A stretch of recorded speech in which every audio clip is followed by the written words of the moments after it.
Pois é, boa tarde, professora. A senhora mesmo mencionou que as moedas tinham lastro, né? Antigamente eram atreladas a algum tipo de commodity, de metal, né? Historicamente sempre foi escolhido pelas sociedades ali algum tipo de moeda que tinha valor intrínseco, divisibilidade, homogeneidade e reserva de valor. E há algum tempo que vem se perdendo esse lastro. Hoje em dia é uma questão apenas fiduciária de confiança mútua, todo mundo acredita que aquele pedaço de papel tem um valor, mas não tem um correspondente em reserva de ouro ou prata em cofre, não tem mais nada disso. Me parece, inclusive, que o surgimento e a ascensão dessas criptomoedas tem muita ligação com isso, a desconfiança de uma parcela significativa da população em relação a essas moedas que são, de alguma forma, fiat money, né? Quer dizer, que são obrigatórias pelo próprio país, né, pelo próprio governo, legal tender, como diz o termo nos Estados Unidos. E isso gerou aí toda uma demanda, né, além dessas facilidades de transação e tudo mais.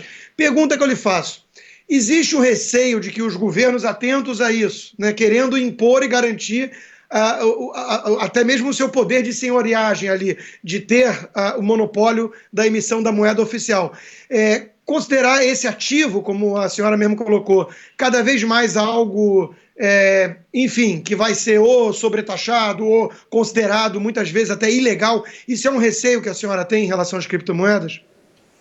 Olha, Constantino, é uma pergunta muito importante mesmo, porque veja, sob um aspecto da possibilidade disso acontecer, sim, os países têm soberania, é possível que isso efetivamente aconteça. Mas você está impedindo a circulação de riqueza para aquelas pessoas que são residentes dentro daquela circunscrição territorial. Isso pode ser uma coisa muito complicada. Por quê? Porque essas pessoas podem optar por migrar a sua riqueza para outro país. E aí a gente entra numa outra questão, que é a questão do fisco, que é interessantíssima. Muito se discute academicamente, em termos práticos, qual que é a natureza do Bitcoin e de outras criptomoedas, como o Lacombe falou, são mais de 2.000.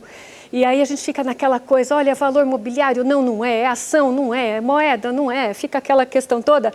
A Receita Federal aqui no Brasil, ela resolveu isso para o lado dela de uma maneira muito simples, mais ou menos assim.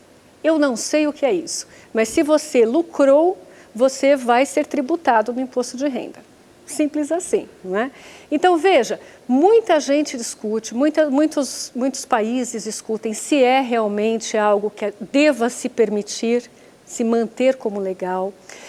Se discute se não tem como controlar melhor isso e tudo mais, mas o que se coloca de antemão é tudo que é virtualizado precisa ter uma preocupação muito grande se você vai estabelecer um controle, porque isso pode sair por entre seus dedos. A gente está falando de nuvens de informação, a gente está falando de uma transferência muito dinâmica, muito rápida. Então, se eu tentar compartimentar isso, é bem capaz de o tiro sair pela culatra, né? E essas riquezas, se sentirem ameaçadas, migrarem de local e pronto. Isso coloca esse país que tentou colocar os arreios na criptomoeda em uma situação de pária dentro da economia internacional.